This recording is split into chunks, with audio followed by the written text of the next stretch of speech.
Welcome to 12 Gauge Investigator.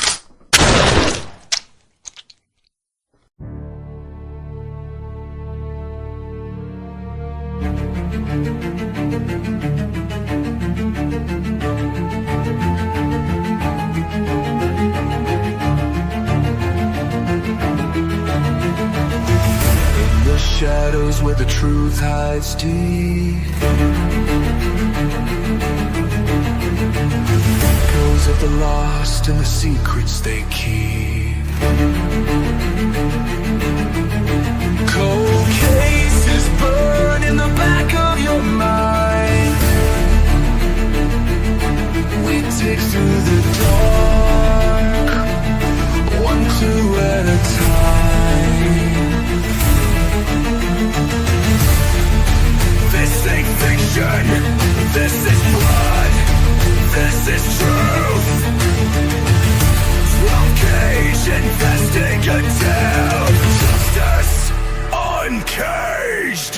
We ask the questions they're too scared to say, shining a light where the guilty pray. From killers to whispers, we won't look away.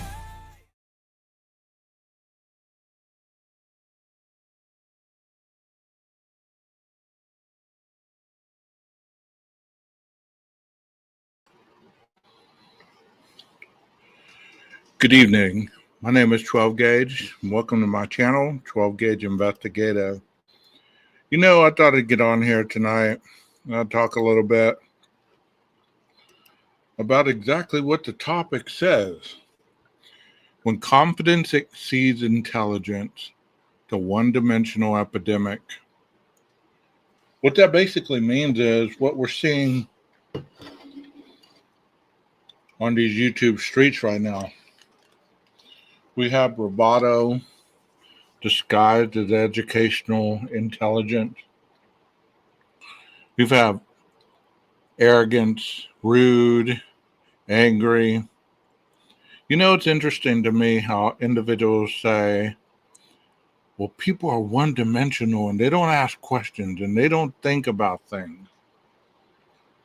But when people do ask questions and think of things that others deem as it could never have been this way, it didn't happen this way, there's no way that it happened this way, why can't you continue to ask questions? Well, let me ask you this.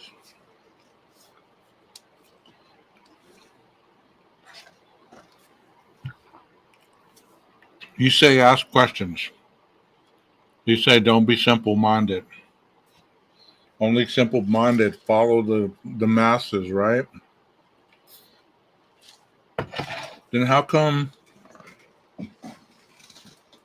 there's so many people right now flocking to listen to a book where documents and everything else has been given to you? But a book is more reliable to you than a docuseries, than a Dateline episode, than documents written by the court, and much more that an individual has stood up before God and everyone and admitted guilt towards something that no normal person would ever do if they were not culpable for the situation in which they were pleading. You know, I've read today and last week and the week before multiple times of people pleading rather than taking the death penalty. And when that happens, nobody bats an eye. Nobody bats an eye. But when it comes to the Idaho 4 case, it's almost like people have lost their freaking minds. And you say, 12, how come you can stand up here and talk about it? Well, you know why?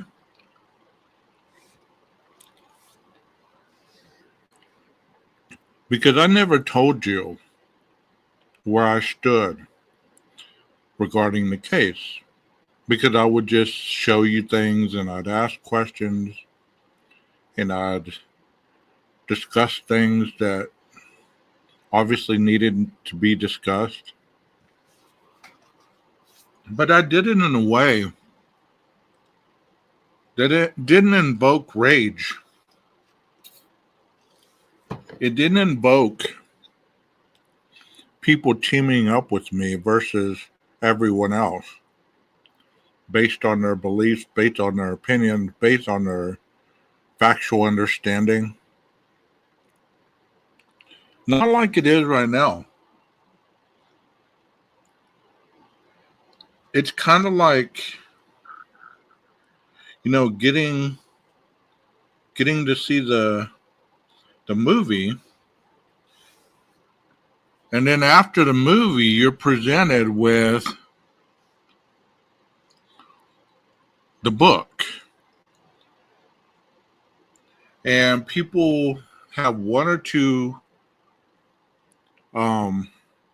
variations when they read a book. Some people say books are better than the movies. Some people say the movies do the book justice. And I believe that that's what's happening right now regarding this Idaho 4 case. We weren't able to see the trial. None of us were. Because Brian took that road. Plain and simple, he wanted to save his own life.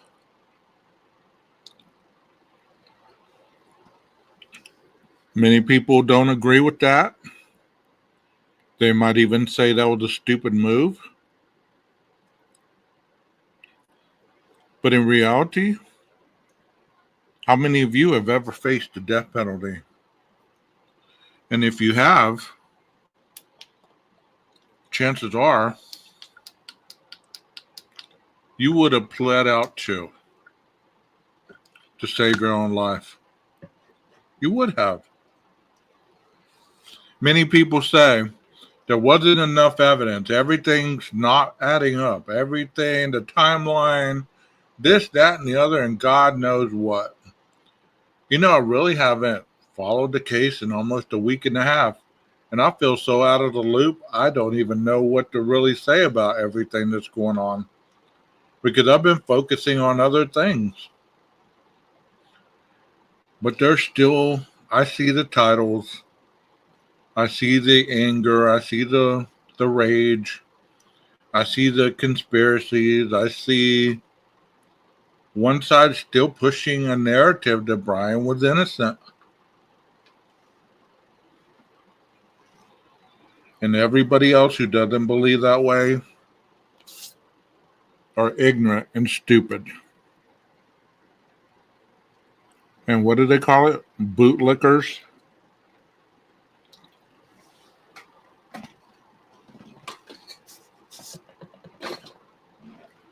It seems like we have a society where we have absent parent syndrome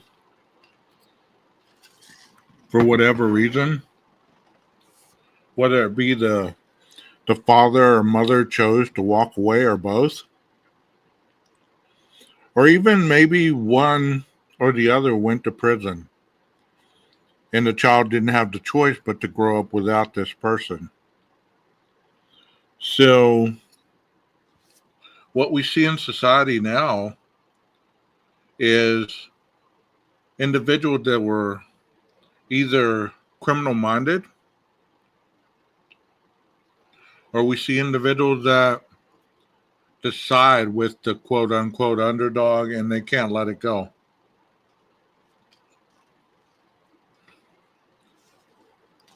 Even when the dissemination order gets lifted,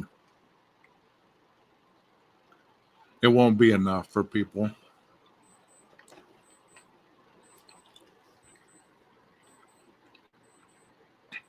Because the same people that have been saying, we want to know, we want to know, we want to know, show us more, show us more, show us more.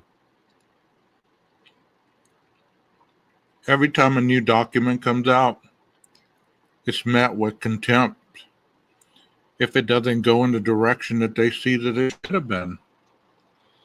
Every time a documentary or a docuseries or hell, even this book, they should be happy that more is coming, but it's never enough for people. More is never enough because then you can't keep repeating the same thing because you're already behind the masses. You've already been given the information. You either internalize it, intellectualize it, and accept it because that's normally the thought process of human nature, or you fight it because your lack of understanding is minimal to the acceptance that you need to have to move on with life.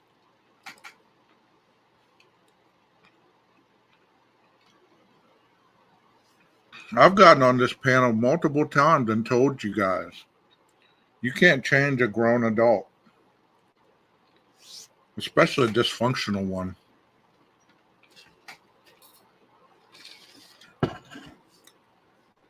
I know there are creators. I don't even call them creators. They're not creators because they're not creating anything but angst, anger, confusion, denial, and oppressiveness. That's what they create. They don't create levels of understanding. They don't teach anything. They don't educate their subs. They don't do anything. They just get up on their panels and talk propaganda for hours and hours and hours. And I'm not just talking about Idaho, because you know what? Even before Idaho, there was Gabby Petito, there was Summer Wells, there was Kylie Rodney, there was all these cases where people have gone crazy with their mindset. And if you've been watching the same people, because I haven't been on YouTube long enough to really understand who is what, who's done what, who said what. I just know the people that have discussed the Idaho case who are reluctant to let go because they haven't been shown what they believe they need to be shown. Well, when a person stands up there and raises his hand and gets sworn in, do you not understand that that person can go to jail, even if they're already in jail, for perjury or contempt of court if they lie in any capacity? So why would a person stand up there if they were not honestly being totally transparent to the world and admit to a crime in which they did not commit? And I've heard people say, well, I don't think he didn't necessarily do it, but he didn't do it alone. So now people have totally deducted him from accountability of being there. He's there, so they'll meet you halfway with that. But they still will not give you the fact that he could have been the one that did this. Even after he stood up and told the judge, count after count, that he was culpable with each charge against him. And he admitted. So why would a person admit to something that they did not do? Let's go with the title. Whenever it says, when confidence exceeds intelligence, the one-dimensional epidemic. Think about that title right there. If you're confident that you're right all the time, and it exceeds your ability to comprehend, you're very one dimensional. But at the same time, people accuse others of being closed minded because they refuse to ask those questions. If people really listened to other creators, they would hear the questions being asked. They would hear the things that don't make sense, the things that are confusing, the things that don't add up, but still it's the best that you got. Because everybody's been asking that same question. What happened? What went wrong? But at one point, you can't let go of the surviving roommates. You want them to be implicated one way, shape, or form. You can't let go that the individuals who went in there to help their best friends could not have possibly been culpable enough to have harmed them. No, you have to be contrarian and one dimensional to be angry at the fact that nothing makes sense to you. Nothing. Think about that statement for a minute, everybody. Think about that statement. If people are constantly asking that question or making that statement, and they never give you an answer, they're always just asking that question or making that statement. Nothing makes sense in this case. I'm not going to be on here tonight stating that there hasn't been areas in this case that have been puzzling or why they have chosen to deal with certain situations a certain way. I agree with you on that. I agree with you. But it still does not erase the fact that an individual stood up and admitted guilt. Regardless of what my feeling is on how this was investigated or what they saw or what they didn't see, who saw what first, whatever, it doesn't negate the fact that this individual accepted guilt. And how hard is it for individuals to really understand that even if he wasn't the killer, as they say? Let's take a look at that for a second. I've talked about it, but I guess we got to talk about it again. Because either people fail to understand that concept or they don't want to understand it. If I give you a ride to deposit your check at the local bank, I'm doing a good deed, right? And you go in. You don't tell me you're holding a weapon. You don't tell me anything, but I know you well enough that, we talked a little bit. I kind of take you as a good person, blah, blah, blah, whatever. I give you a ride. And you come out and you're holding a gun. And you have all this money in a bag and it's flowing out of the bag.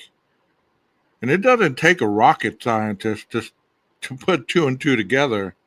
You just robbed the bank, bro. And worse off, you just made me an accessory to a crime. But in the meantime, you tell me as we're driving off because I'm scared, you tell me that you shot and killed the security guard. So not only did you make me an accessory to a crime of robbery, which now is aggravated, you've also made me a crime to murder. Premeditated, because you planned this before you walked in that bank. So if we get caught, I might as well have went in there, robbed the bank, shot the security guard, even though I never left my car. Because you really believe the police are going to believe me when I say I didn't know that you were going to rob this bank? Ignorance is not a viable excuse when it comes to the law. It never is, never will be. So you go in there, you rob the bank, you kill the security guard, and I drive away because I'm scared to death, not knowing what to do. When I should know, I shouldn't leave that place, and I should call the police right then and there and let you go about your business or let you shoot me and kill me, whatever it is. But if I flee from the scene, I might as well have done it because I'm going to be looked like that in the eyes of the law. And you know, my family's going to be advocating for me because families usually stand up for you and say there's no way that he did that knowingly. Okay. Well, it's not knowing that it was going to happen, but the consequences after the fact.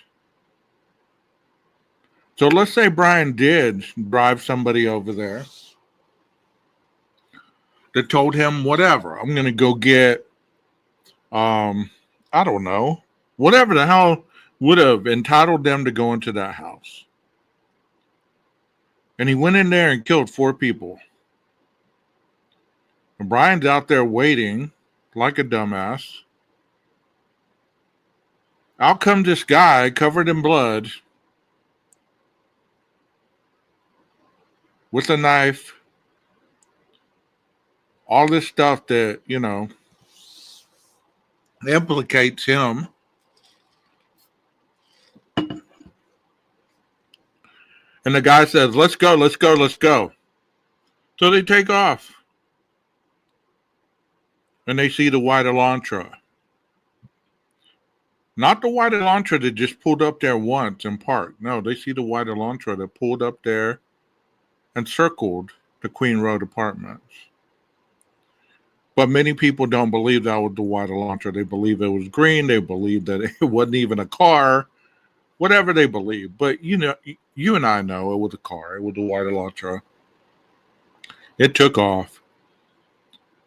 And all of a sudden, if you believe that theory, then Brian was just the getaway driver. So you're still screaming for innocence for a person who drove away after a quadruple murder. Your one-dimensional thought process and your confidence in this person exceed the intelligence of understanding that he was still culpable for the murder of 4 people. Whether he did it, whether he plunged that knife into their chest and beat somebody's face in, whatever happened in that morning, he stood up and said once again, yes, I did it. I've never known a friendship, an acquaintanceship. Hell, even for a female, I wouldn't stand up there and admit guilt if I wasn't guilty. There's no way in hell. And I don't know very many people that would either, especially in 2025, because snitching somebody else out to save your ass from many consequences, it's the way things go in the criminal justice system these days. So all these individuals that claim that he would have done it honorably and he would have taken the fall for somebody or he took the fall for somebody. No, he would not. That's not how real life works. It works that way on YouTube, but it doesn't work that way in real life. In real life, you know what happens? This person gets arrested and they get the squeeze on them and they start squealing. they start putting other people in the crime just to save themselves.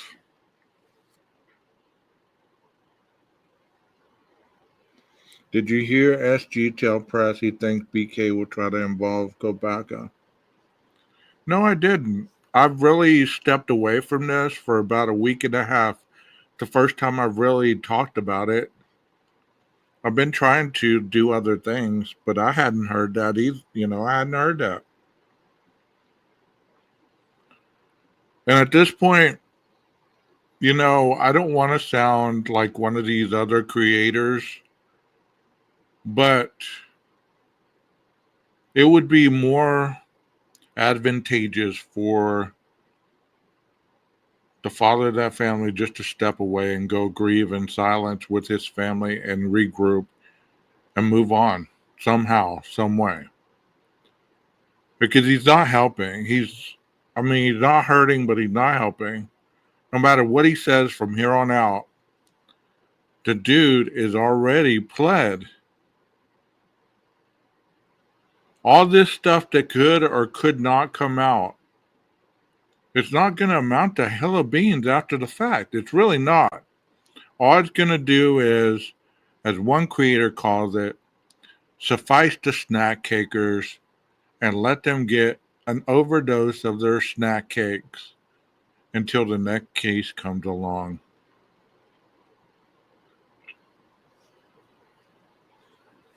No, I didn't hear it. But he's been implicating a lot of different things throughout time, which either somebody's been messing with him and giving him the wrong information and he just ran with it, kind of like the YouTubers do sometimes. Or he really believes that, and none of his theories have come to fruition that I know. Yeah, I remember that. I posted a video on that. I believe that, he should take the high ground, kind of like the other families, and find a way to deal with his emotional situation because, fighting for your daughter's justice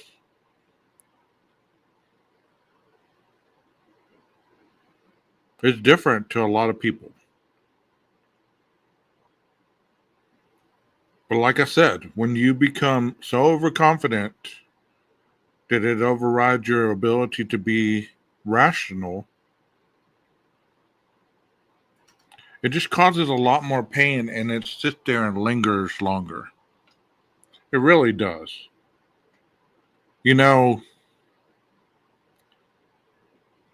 I can't tell the man how I would deal in that situation. I'm not trying to. As a therapist, if he was sitting in front of me, I'd tell him, hey, we need to find a different way to cope because this way of just what you're doing has not worked since day one, and we need to try something different. Whether you want to or whether you feel you need to, let's try to go in that direction because this isn't working. And it's only adding fuel to the fire. You say the YouTubers or looky-loos or whatever people call them, you're giving them ammunition to never let your daughter's memory rest so that you can heal. Your family can heal. There's people that are very close to me that even come up on these panels that won't let it go. They still are reading this book. They're deep diving and all this other stuff for what? What are you hoping to find that puts your heart to rest? Because what I see a lot of times is people are reliving their own trauma through this case, one way or the other. And if you really look at it that way, you'd see it too. Not that I expect you to, but think about it a little bit. If you've lived a life of traumatic events that have occurred with law enforcement, the government, death of loved ones unexpectedly, I mean, you name it. This case has every hook to grab somebody in some shape or fashion. And it's hooked a lot of people. And instead of allowing them to stay rational, it's brought out their deepest, darkest demons, and they can't put them back in the box. So they continue to feed it. I'm glad you're here, Firefly, because I'm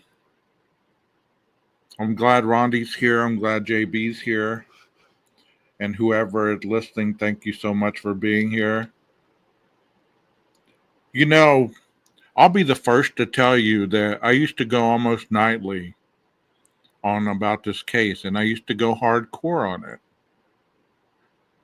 And I'm so glad Firefly and I have been able to mend our differences, because at one time she said something to me that really rubbed me the wrong way. And we've since talked about it, so, I'm sharing something that we've talked about. She said, "Why do you go so hard? Who are you trying to prove this to? Or what are you trying to prove?" Something of that nature. I can't remember the wording. But I was thinking, wow, I didn't ever look at it that way, that I was trying to prove something. But I guess me going as hardcore as I was living through some kind of trauma of my own and didn't even realize that. And after she said that, she wasn't in the chat that I know of for a while, and I'm glad she came back. Sometimes we need people who are more in tune, outside the focus, to kind of reel us back. Yeah, something like that. Who are you trying to convince? Yeah, and I didn't realize at that point that I was going that hardcore, because I wasn't, there were times when I would be rational and then I'd let my feelings go into some other direction. And, I could have said, "You know what, Firefly, you don't like it? Kick rocks." And I might have said that. I don't remember.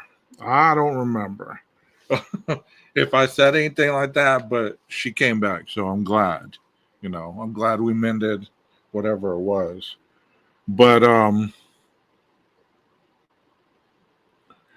sometimes we do need somebody that is rational at that point to give us that insight that we're unable to see the forest for the trees. Yeah, I don't doubt I did. I don't doubt I did.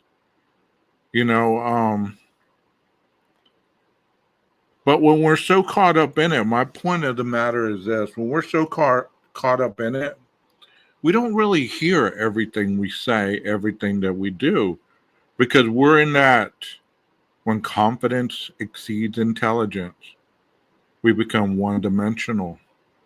And the epidemic hurts everyone, including ourselves, because we're so close to it, we're self-imploding.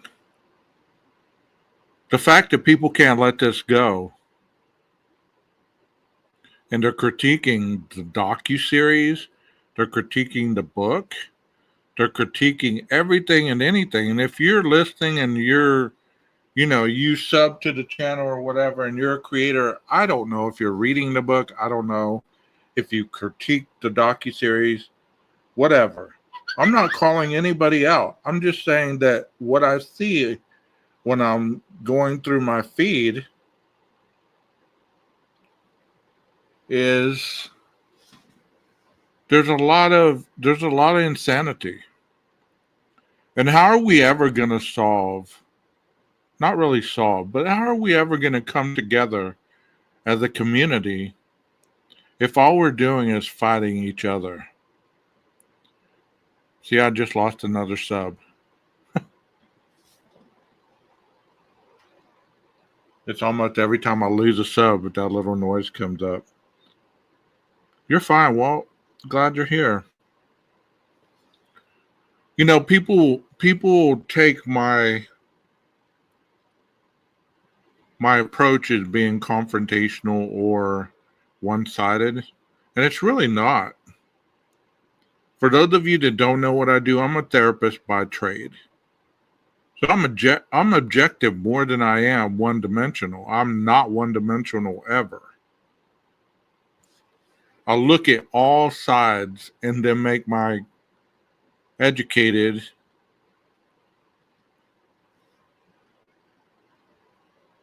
I don't want to say opinion because I don't have an opinion. It's an educated thesis on how to approach the problem, how to get to the solution. I don't ever go on just my opinion. When I do, I get in trouble. When I use, kind of like with Firefly, I get in trouble with those stupid actions that I do when I go with my own opinion or my own emotions. It's when I'm actually rational that I can get things done. I agree with you. The docuseries was very well done. People are going to do what they're going to do on YouTube, even though I get off here in probably a little bit. I'm going to finish this live and be like, okay, I'm going to go to bed now. I'm going to go lay my head on my pillows, sleep, wake up, and go on with life tomorrow. Tomorrow's Wednesday, so I have another class to teach. I have people to see. I have things to do where my mind is not consumed on just one person.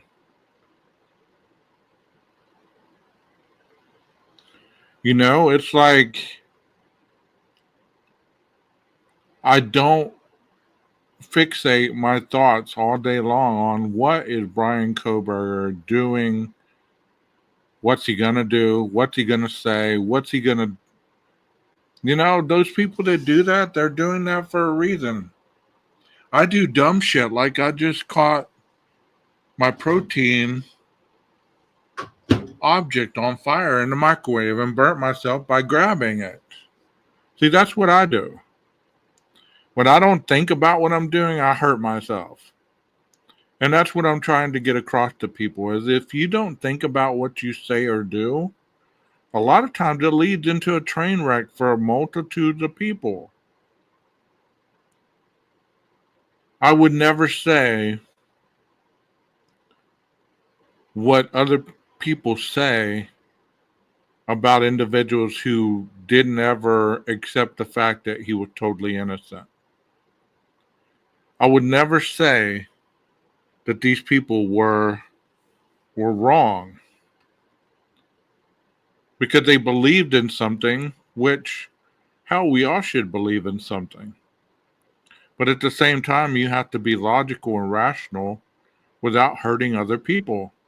And I think that's the message above all, is when you're confident and exceed your intelligence not to hurt other people, then you become very grounded and stable. When you become one-dimensional, you become very volatile, very violent, and very hurtful. And people say, are you sensitive? Are you this? Are you that? No, I'm not sensitive. Far from it. It takes a lot to get under my skin. Because you're dealing with two people. Not only are you dealing with the therapist, but you're dealing with the person. The person has had a lot of life experiences that have hardened my heart, so to speak, in a lot of areas. And there's nothing that anybody could ever say that I haven't said to myself a million times over and been more hardcore about it. You get what I'm saying? I've worked through addiction. I've worked through anger problems. I've worked through a lot of different situations in my life that have enabled me to be who I am. That's why I get on here and speak on the stuff that I speak. Not that I'm trying to change anyone or try to guilt anyone or shame anyone into change. I know what happens. It's called ambivalence. Anytime somebody questions something about someone's behavior, that's created. And if they don't want to look at it, you know what they do? They run. They go and hide. They get angry. They talk shit. They do whatever they got to do to deflect the fact that they don't want to look in the mirror on what somebody else has said about them. And it's easy to do. I mean, people do it all the time. I just wish one person, just one, would give me an educated basis, not somebody else's theory, not somebody else's timeline, not somebody else's thoughts, but one person would give me an educated thesis on how this individual stood up in front of the court and pled guilty, but he was still not the perpetrator of these quadruple homicides. Without blaming the law enforcement, without blaming the FBI, without blaming anybody,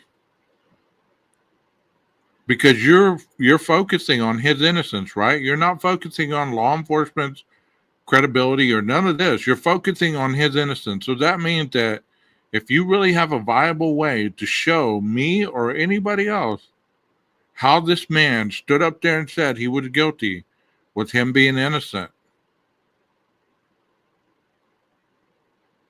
I'm all ears.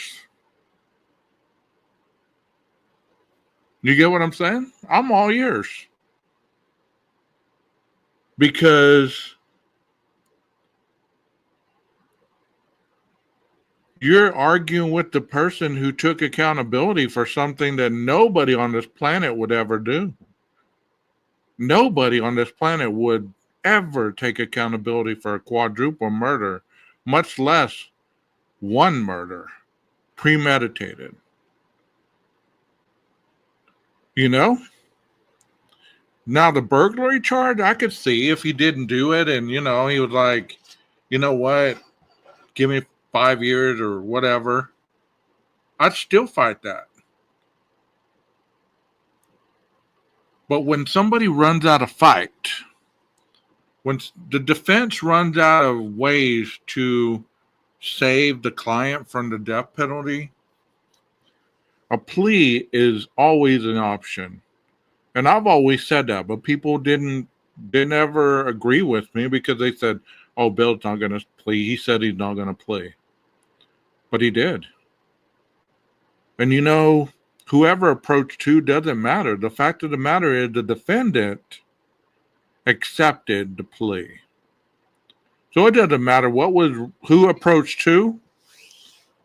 If you're starving and I approach you with a hamburger and it's not with pickles or onions or whatever, however you eat your burger, and you're starving and you're about to die, you're going to scarf that damn burger down like it's a steak. You're going to eat it. Especially if it's you that created your situation. Because you have to understand this. They just didn't ride around and pick out Brian Koberger out of the blue. I know a lot of people think they did. I know a lot of people have convinced themselves they did. But this man was a successful PhD TA. He wasn't a PhD. He was a PhD in training, going to school for it. He was a teacher's assistant. He had nothing to gain by going and committing this quadruple homicide. Nothing. The police had nothing to gain by just picking him out. Out of all the TAs in that building, they chose Brian.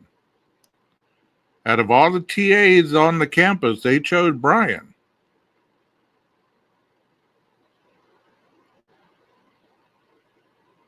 So tell me, if you're going to frame somebody, like I've always said, wouldn't you have just taken some of the victim blood and gone and put it in his house, in his apartment? Hell, smeared it on his car somewhere where you knew that you could find it. You don't do a multi-agency investigation for as long as and hardcore as they went on it to frame somebody. There's no end game there. I'm going to frame you so you plead out to life in prison that we still have to pay for you forever until you pass away? Tell me how much that makes sense. Tell me how much that makes sense to you. I'm going to pluck you off the street. I'm going to create a vehicle that was never really there in the first place. I'm going to make up all the stuff about the cell phone pings. I'm going to pay off one of the surviving roommates so she implicates you. If this was a movie, I could possibly see it, but it's not a movie. It's real life.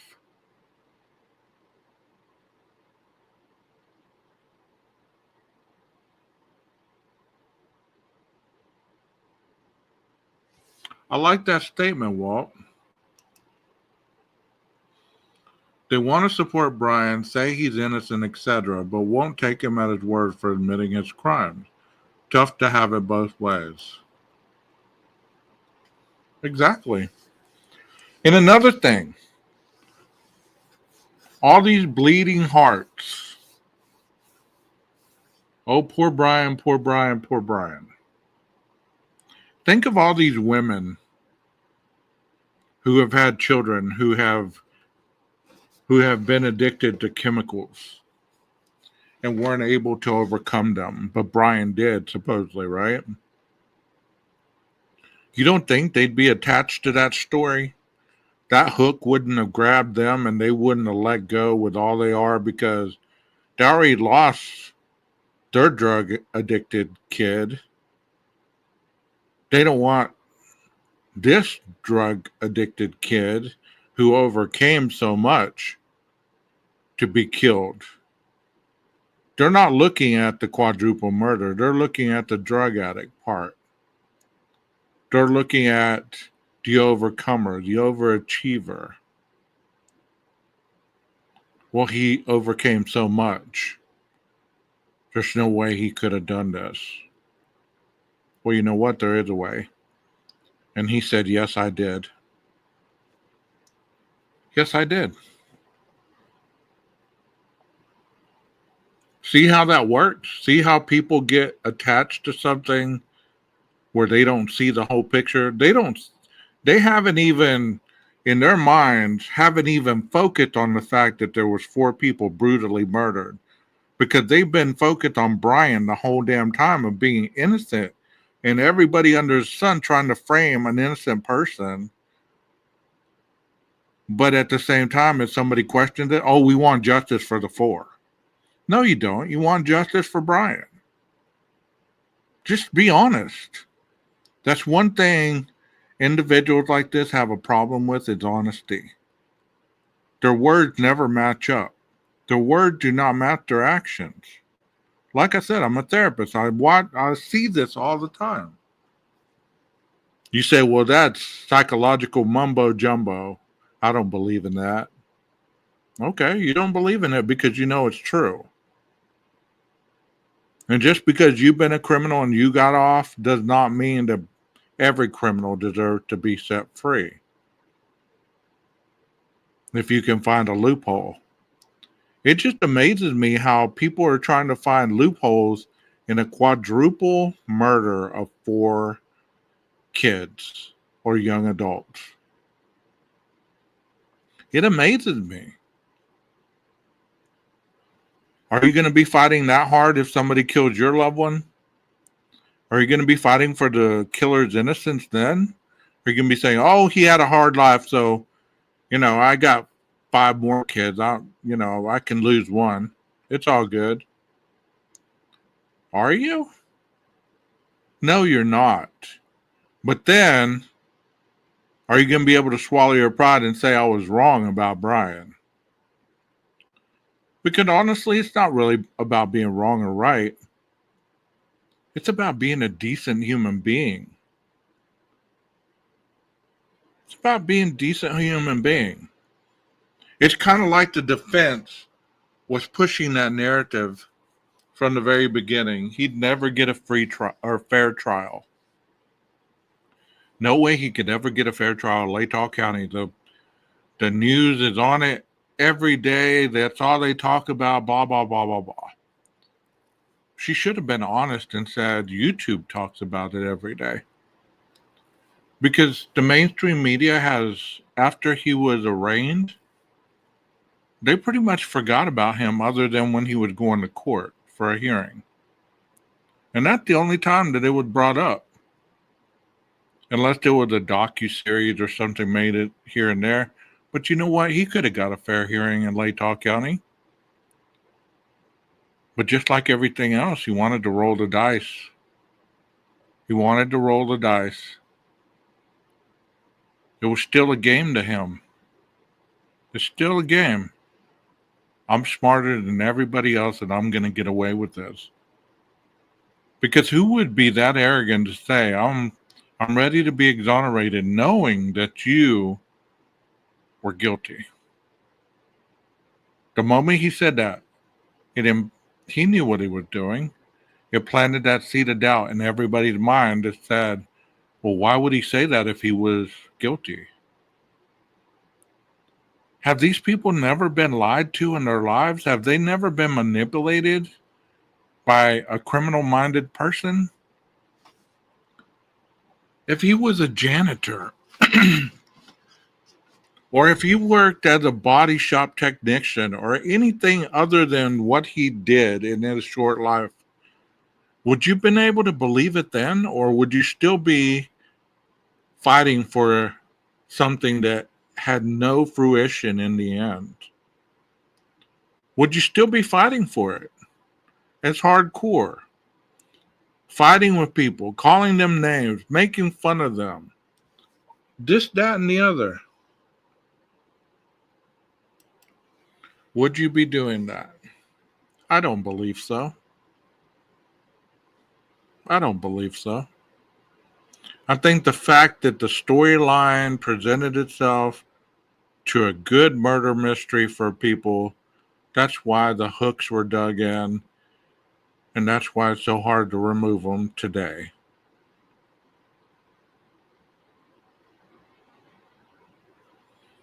Yeah, but 12 Gauge Brian told Dylan he was there to help her. Ridiculous, isn't it? Yeah. And in reality, if it is found out that I'm wrong with what I'm saying, and you view me as closed-minded and that I don't ask enough questions or the right questions, I don't care. Life goes on whether I'm talking about Brian Koberger or not. I've still ate well. I've still went to work. I've still paid bills. I've still bought stuff on Amazon. I've still lived my life as I live it without one interruption whatsoever. So if you're able to sleuth something into existence that shows his innocence and it'll never change your mind, that's a sad life for you. I view that as a sad life. If all I had in life was about fighting online about somebody's innocence who I never even met, never even spoken to, where I didn't hear his side of the story, it's a pretty sad existence, I would think. If I sat around all day long online just trying to find ways to show how dumb other people are who believe that he is the one, and taking every word out of context You know, you can read anything and take the wording out of context because where your mind is what you're going to read, what you're going to comprehend. And I'm not calling people ignorant by no means. I'm calling them biased. There's a difference.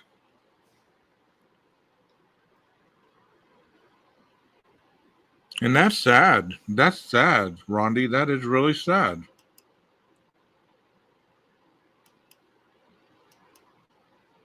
We still operate our own Amazon shopping carts, unlike Brian, whose account somehow got the K-bar knife put into it and shipped to his residence. Yeah.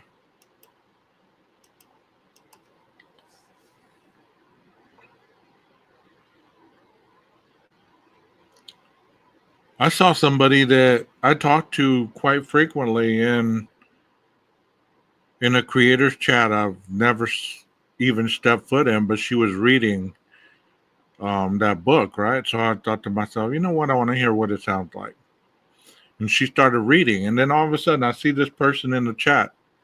And what are they doing? Are they listening to the book? No, they're not listening to the book. They're arguing with somebody about their point of view. You get what I'm saying? Like, people come into these chats not to listen to what the creator has to say most of the time. They want to either argue or they want to present chaos. How many of these people actually have a stable life that don't cause chaos when they go somewhere? If every time you turn on their channel, there's something chaotic, they're griping about this or griping about that, or this is not good enough, or that's not good enough, or I need more money, or I wish I had this, or I wish I had that. And these are grown people that are saying this stuff.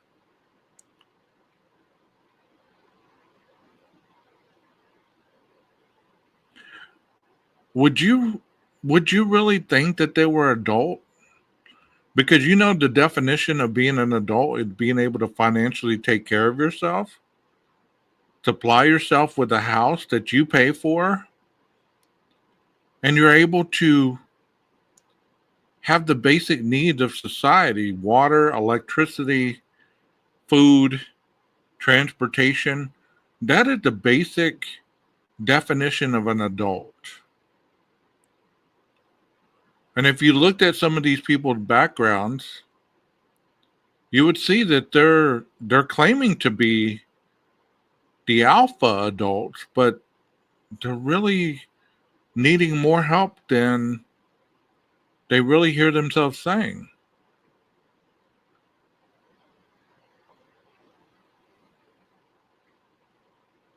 We all struggle, Walt. But the difference between you and I and anybody else who admits that is the ability to admit that we're not perfect. I'm far from it.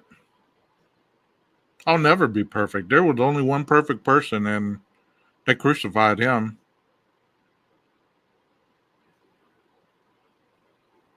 You know,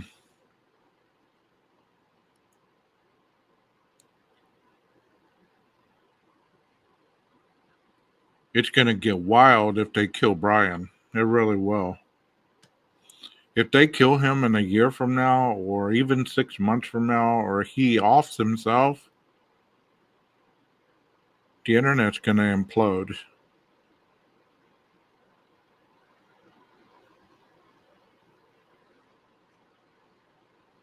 Well, that's awesome, Walt. I agree with you, Firefly. I agree with you. I cannot even fathom calling a live stream and asking money from my followers. I was watching another creator talking about grifters earlier, and I'm not going to make this about grifters because I want to talk about Brian. Not about Brian in the sense that whether he did it or whether he didn't. He raised his hand in court, and we saw his signature on the piece of paper that he signed. And for those of you that want to say something that he drew the line through June and put July, you notice how rushed this plea deal was?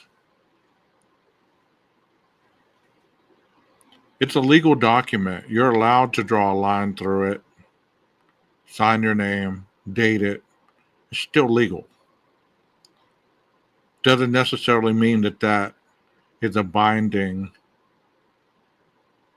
legal document at that point where it has a defective month on it. The fact that he wrote in July and then he signed and dated it makes it legal.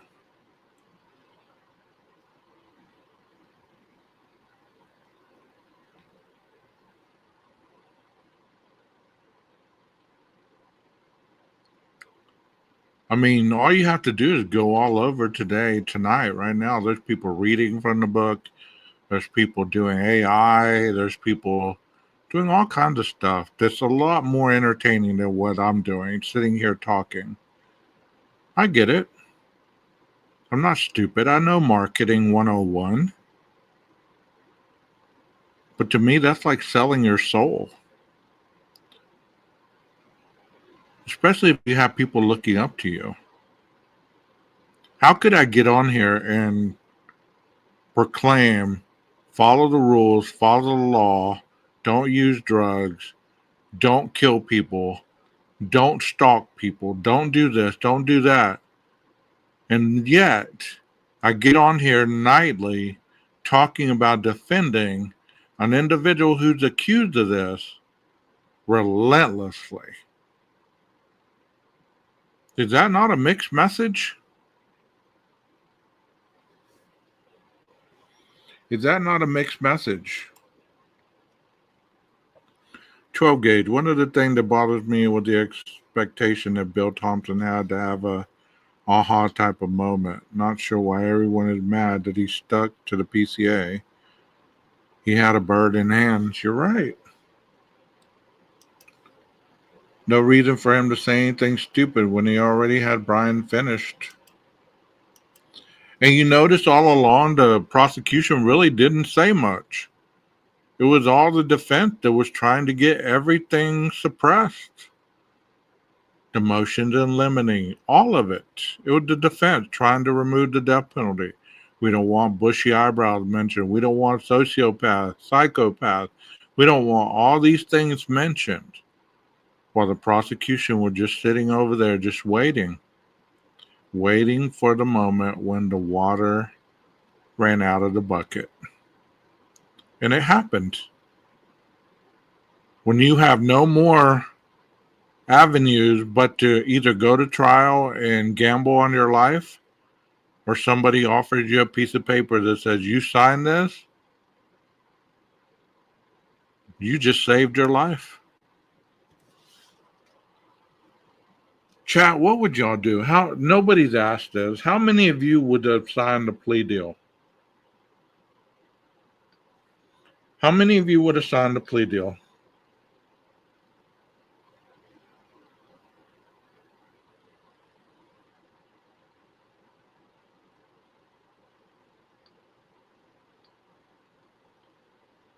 I'll wait.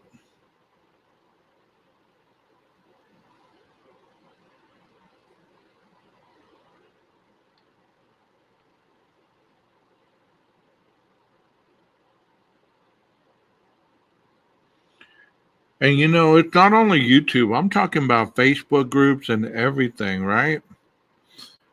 Here's one right now, an hour ago. University of Idaho murder. They have a picture of Xana on there, right? And it says TikTok character analysis. I don't even know who that is. But they say, anyone else see this? Chilling to think about it. This is accurate. I listen with earbuds, and it does sound like Xana could be saying, Ethan, help me. But if she did say that, it doesn't make sense that Dylan wouldn't have heard her. But she heard BK's reply. So it's just not on YouTube. That's what I'm saying. It's just not on YouTube. I mean, they get vicious on these Facebook groups for reals.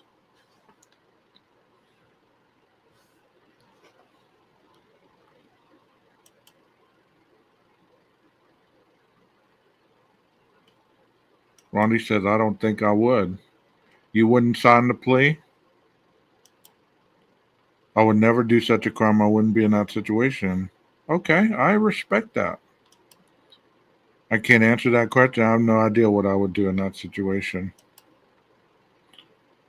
I wouldn't have, especially with no wife and kids and aging parents. Brian must not understand math. I heard people having a fit. The BT said he didn't know if he went in an intent for one or all four. If he can't prove all four shouldn't be first degree. That's stupid, right? He should have consulted Jesse for his best odds. Yeah, it really sort of does not make any sense to go all this time and then take a plea deal for life in prison. It doesn't.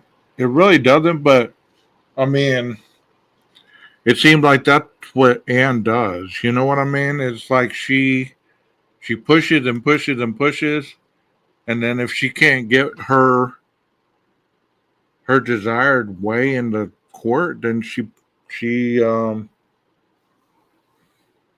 what other route does she have to take? Guilty or not, I can't see signing a plea deal after fighting so hard for 2.5 years, unless he just got scared being so close to the actual trial. That's my point right there. What would make you admit to guilt and sign a plea deal that would put you in prison the rest of your life and not roll the dice if you truly believed that you were innocent? If your attorney believed that you were innocent, where did she waver? When did she stop believing in you and started saying, well, Brian, we really should consider a plea option? Yeah, you got to know when to fold them, right? At what point did she stop believing in him and his innocence? Or did she ever believe in it at all? And she just was doing her job. Why is that so hard to understand, that people actually have a job to do and it's never emotionally ran? I mean, to me, he had nothing to lose and everything to gain by going to trial. It was a long shot, but he could have gotten acquitted. I mean, he could have. But honestly, for whatever reason that convinced him it was over, he stood up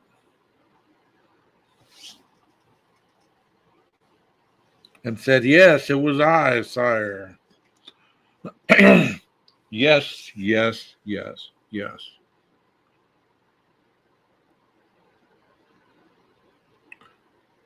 I just don't understand him, like, not taking the speedy trial. If he was really,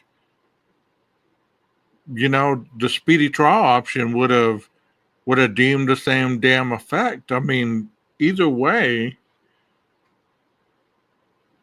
you know, he would have got to that point. But he said he's not taking the speedy trial, so we're gonna go another avenue. We're gonna go as long as I can. Ultimately, Ann Taylor, the public defender, Brian got what he paid for. To have her to return prosecutor shows her lack of mettle. Johnny Cochran wasn't walking through that door. Maybe his parents told him.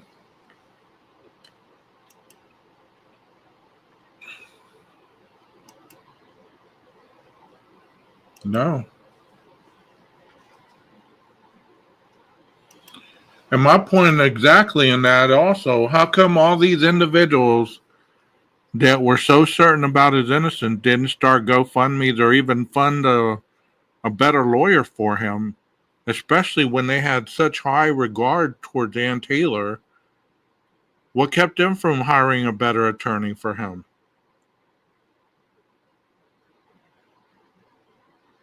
You know what I mean? What would a call if these individuals wanted to represent him for whatever reason? Why didn't they fund him a better attorney? Why didn't they put their money where their mouth was?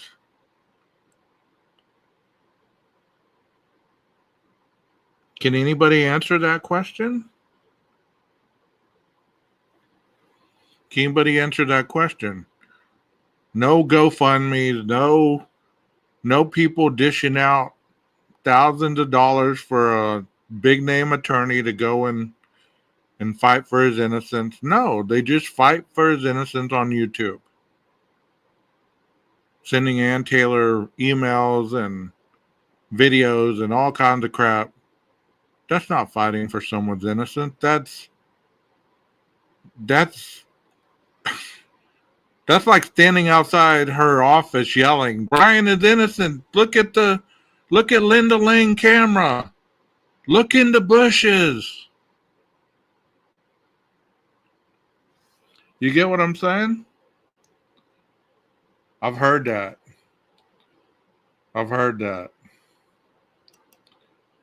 Sometimes it's a struggle just to keep your lights on. It really is. But honestly, that's an honest question. And that's not a knock at anybody. That's just saying that if you have that much of an attachment to this, why didn't you put your mouth or your money where your mouth was? Send him some money. Get him a better lawyer. Because it's too late now. The boy is going to prison. The 30-year-old man is going to prison, whether you like it or not. And if you really don't care and you're just grifting, you got about another month if you're a good one, and then it'll be over for you.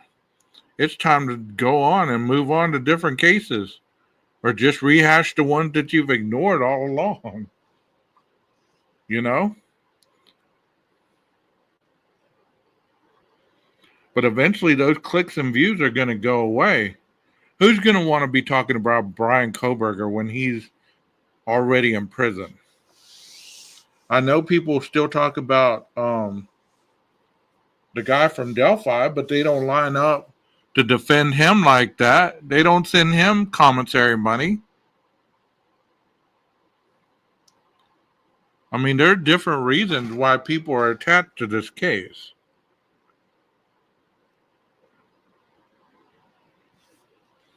I agree with you. They wanted a high-profile attorney to take it pro bono. And all these individuals that are streaming these lives for hours and hours with hundreds and hundreds of people in their chats, you don't think they could have all got together and hired him a better lawyer?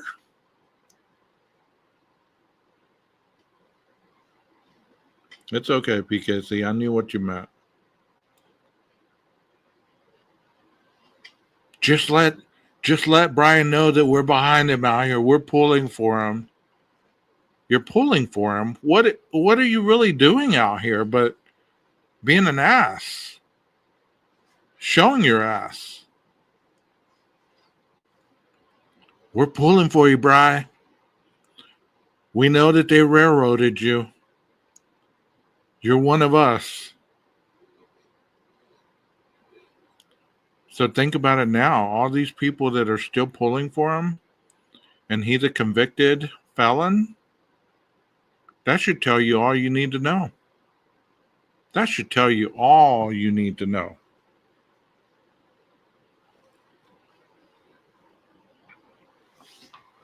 Think about that a minute.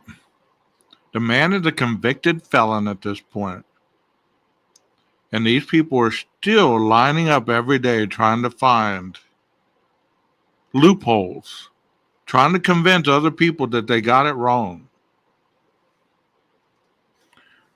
That audience is the epitome of a criminal-minded individual. You don't have to break the law to be criminal minded. You know that, right? All you have to have is the ability to say, here's a little example for you. I dropped my wallet. There's cash in it, credit cards, there's my driver's license. You're behind me. You step on it so nobody sees it. You don't tell me, hey, bro, you dropped your wallet. No, you wait until I leave. You pick up the wallet. You steal the cash. You take the credit cards that aren't going to trace you to you. And you go and throw it away in the trash can. That's a criminal. Plain and simple. It doesn't matter that you're broke. It doesn't matter that you're homeless. It doesn't matter that you're hungry. There are people that in that situation that still would have turned that wallet in, would have been honest and said, hey, you dropped your wallet. So don't tell me your circumstances placate your mindset, because they don't, because not everybody lived like that. So you're condoning a convicted felon and everything about him trying to show the world that you found a loophole that everybody should listen to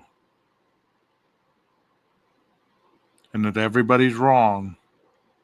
The attorneys got it wrong, the police got it wrong, the FBI got it wrong, the labs got it wrong. But you got it right. Because all you've been doing is sitting in your house researching since day one. Researching what? There was a gag order. What were you researching? The mainstream media, the same people that you talk shit about? Twisting their words and turning their words into your narrative?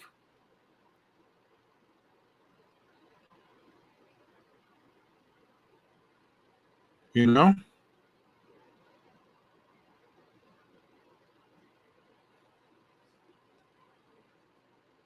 I agree with that 100%. He could write a book, step by step, exactly what he did, and people wouldn't believe it. You're so right.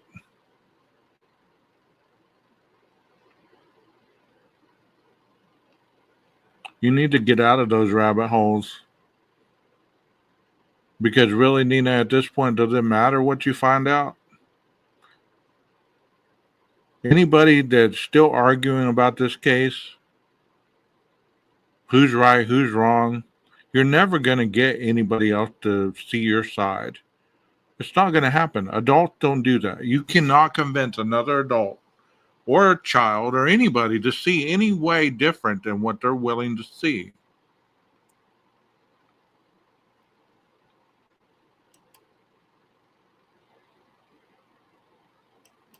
It is weird. And you know these chats, if you look in these chats, look at the creator. Because he probably does it too, or she does it too.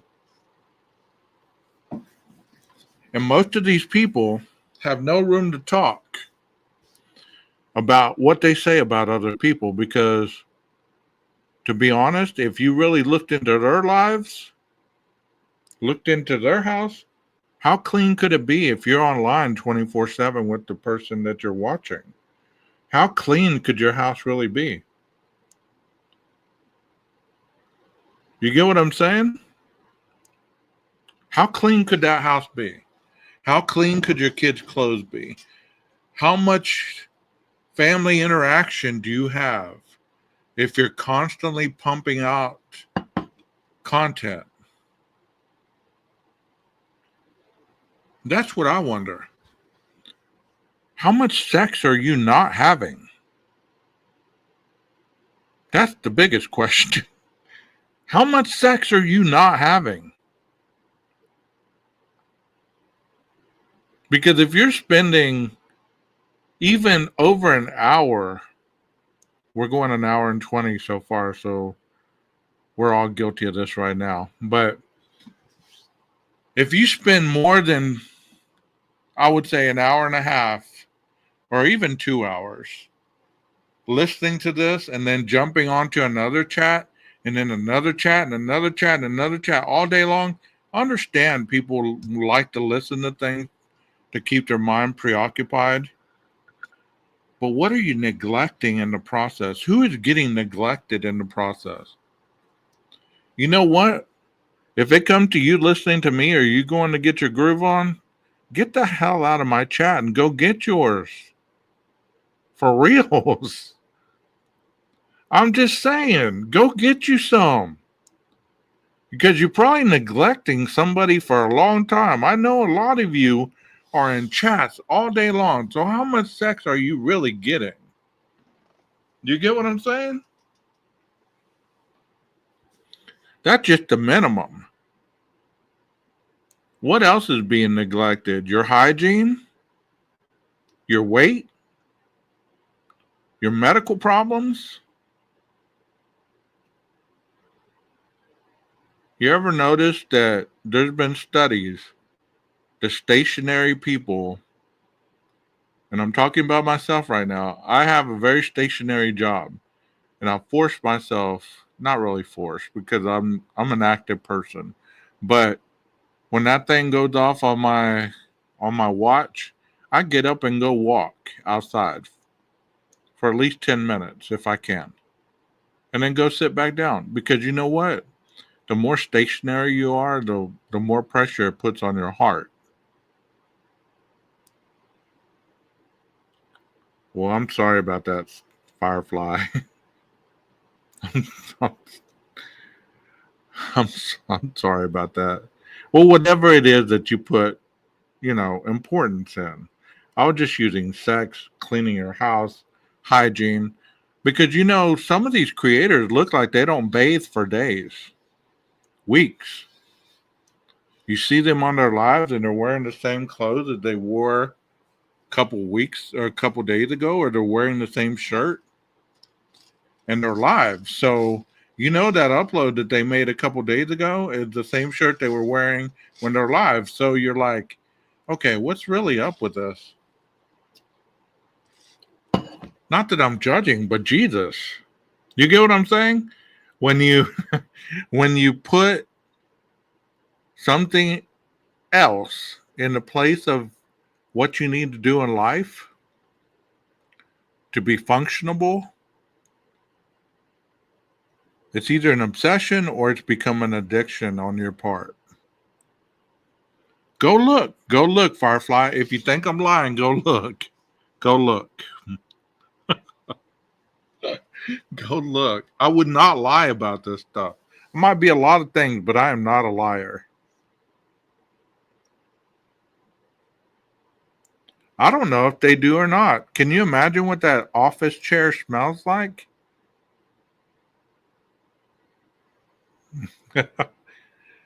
Can you imagine what that office chair smells like? You're like, damn.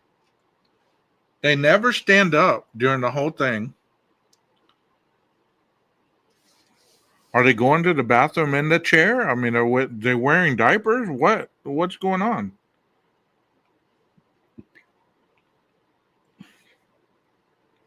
But that's neither here nor there. But these are the type of people that want to defend somebody's innocence. Somebody they don't know, and they spend so much time on everything else but than what matters. I guess as long as you have internet and you have electricity or you have subs, then you're okay. You don't care about anything else. Would be funny if everyone in here took your advice except for me. Then it'd just be you and me chatting on an empty room again, 12 gauge. No sex and you stink. No way. I mean, I'm not trying to be gross here, but you just got to call it how it is sometimes. The obvious is the obvious. You can put a smoke screen all you want, but I'm very, very mindful of things that people don't normally look for. I've been trained for that.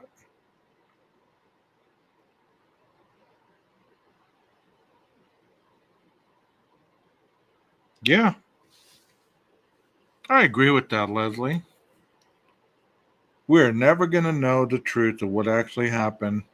How, who, how, what. They are all waiting for the sentencing. Think it's going to all come out. It's not. It's all going to be black and white.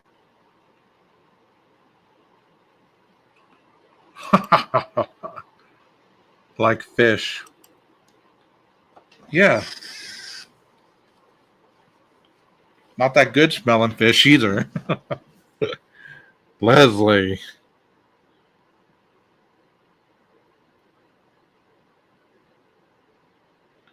But think about it. Think about it. Some of these people don't wash their hair. They don't put on different clothes.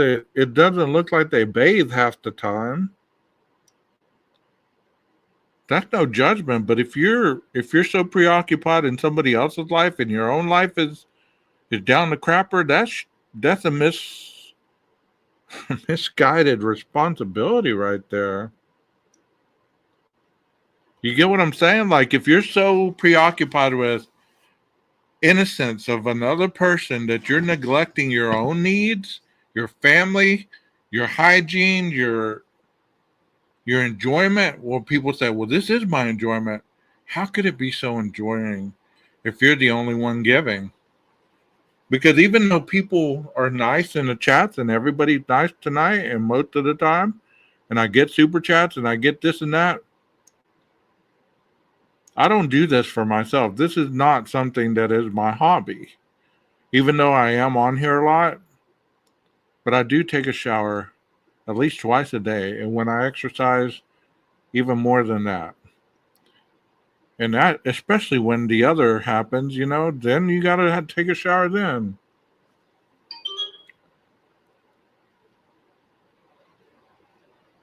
But I'm just calling the obvious.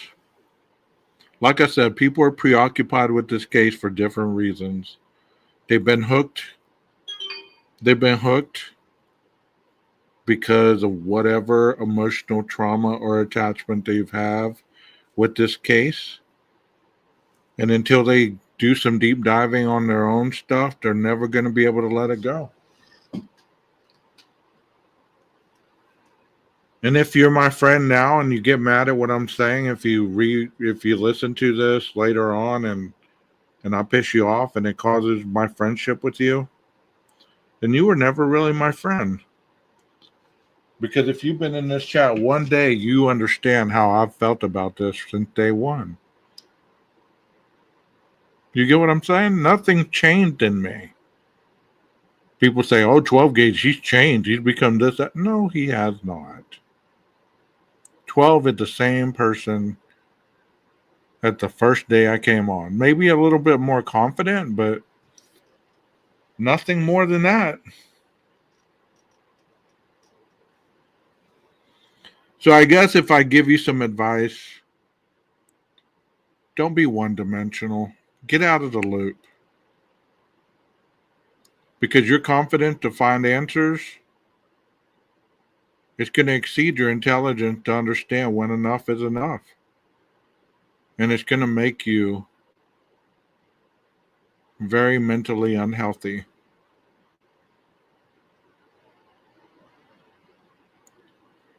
Y'all continue watching who you like. I'm not the YouTube police. I'm not your, what did I say? I'm not your barometer of all that is right and wrong. Because look, I don't have 300, 400 people in here tonight. So that should tell you a lot. That should tell you a lot. It should tell you that when people listen to me, I create a lot of stuff in them, whether they want to admit it or not. And if they get pissed off, that tells me that, guess what? I've tapped into a nerve. That'd be awesome to go to Crime Con. Yeah, moral compass. Thank you. I'm not people's moral compass. We discussed this case over and over and over without resolution, but that's what makes these things hold interest for the long haul. We can only get as close to a resolution as we can get. But you have a lot going on in your life, don't you, Jeff, that would take more time and give you more result than this ever will? So if you're giving more to something and it's not coming back to fulfill you, how could that be living? But once again, I'm not your moral compass. I'm nobody's moral compass. You know what I'm saying? I'm just saying that as far as people in general. That'd be. Oh, you went to the one in October? Was that the one where Stacy Chapin was there?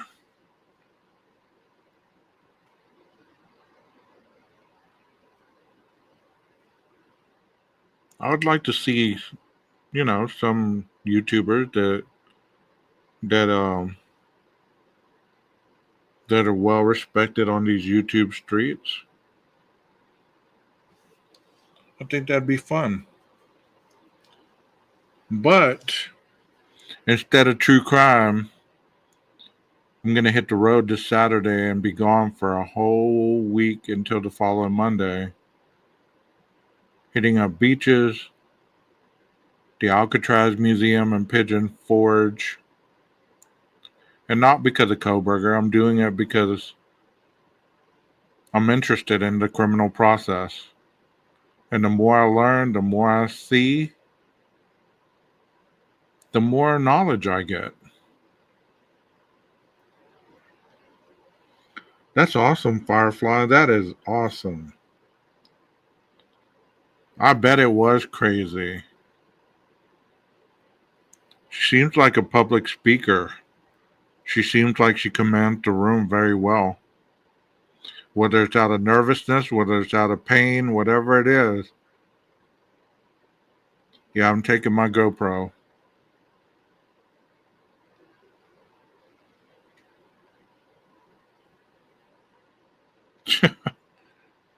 Well, Jeff, you and I know, and you've heard this from day one. If I end up with no subs at the end of this whole journey, that's how much I started with. Actually, I started with 5 because I paid 2 people $5 a piece to add me. So I started with 5. The other 3 were just random people I didn't even know. So if I end up at 0, I end up at 0. I still got to go to work. Still got to pay taxes. Still got to obey the law, even if I don't agree with it. And that's another thing. Just because you don't agree with something does not mean that you revolt against it. Especially if so many people have fought for your freedom to have that opinion. There's other ways to make change rather than violence. There really is. And Stacy Chapin is fearless. She looks very fearless. Now, it would have been better if she would have been the mouthpiece for this case the whole way around. If she would have been the mouthpiece, I think it would have been better because she chose the high road. Yes, she did. And I don't believe very many people can do that. I don't believe very many people can stop him. I'd like to talk to him. He seems very awesome. I've listened to his podcast. I'd love to talk to a lot of people, but for whatever reason, just like with mainstream media, the docuseries, whatever it is, people have a bad taste in their mouths when it comes to YouTube, and I don't blame them. I get no's all the time because of prior experiences on this YouTube streets. I don't blame people, not one bit. But it's sad. It's sad that so many people are jumbled up with the bad whenever you're nothing like them. Why don't y'all go check out Titanium Built? Her new page is called Unfiltered. I don't know if it's really new, but I heard her speaking today. And I wanted to plug her channels. I've talked to Tanya in her chat. But she's never been over here that I know of. I don't know if that's your kind of place, but she seems to be legit, just like Leanie, according to Leanie. Y'all go check out her page if you have it. There's a lot of great places that are very rational minded where there isn't a lot of drama in their chats. Where you can actually listen to the person speaking rather than having to fight for your life in the chat.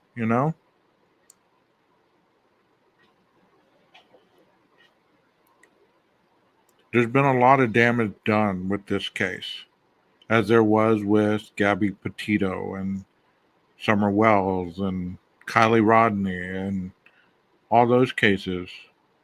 Is it going to change? I don't think so.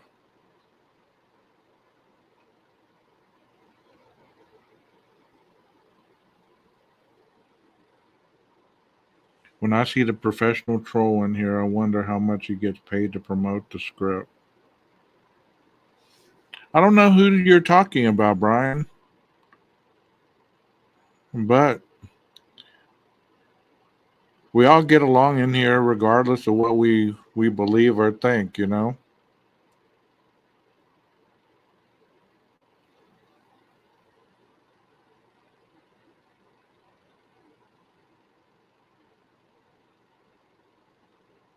Can you imagine if you saw somebody on the street and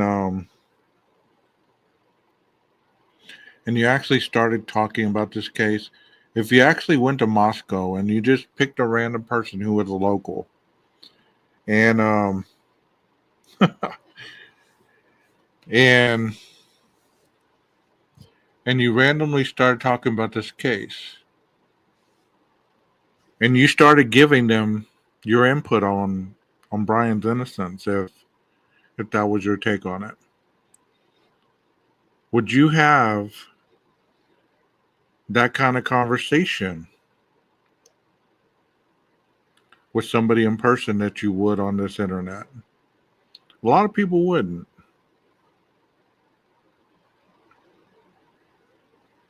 A lot of people wouldn't. They wouldn't talk the way they do on this internet. And the unfortunate thing is, when you lack confidence, it bleeds all over the place. It bleeds all over the screen. You can see it in people's eyes. You can hear it in their voices. There's some of these creators that don't sleep. And they tell you they don't sleep. You got to wonder, why don't you sleep? Is your conscience tearing you apart? Knowing that you're going against something that nobody really believes in but your subs?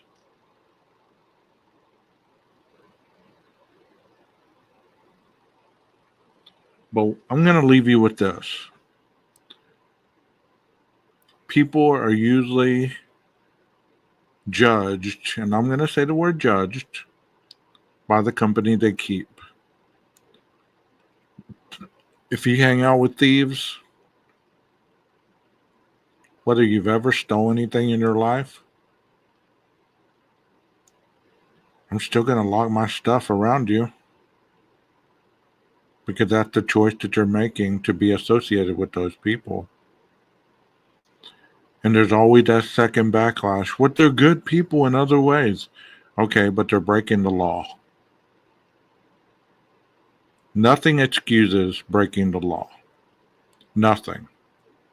No matter how you can justify it, how you can make it go away, minimize it, whatever.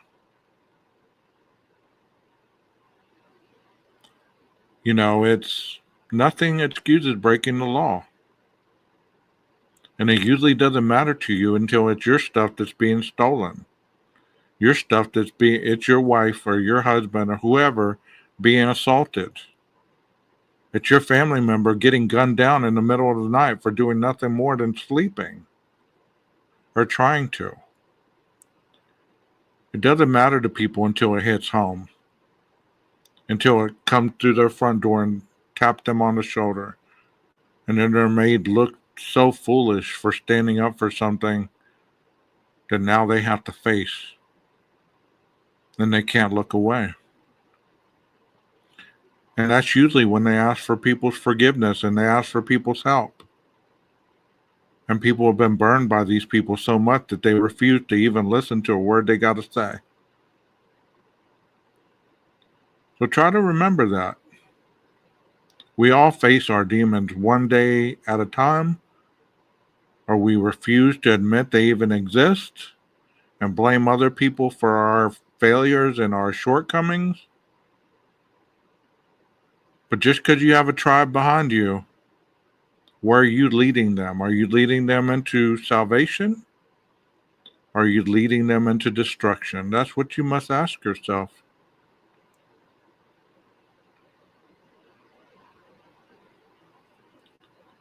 When confidence exceeds intelligence, the one-dimensional epidemic occurs.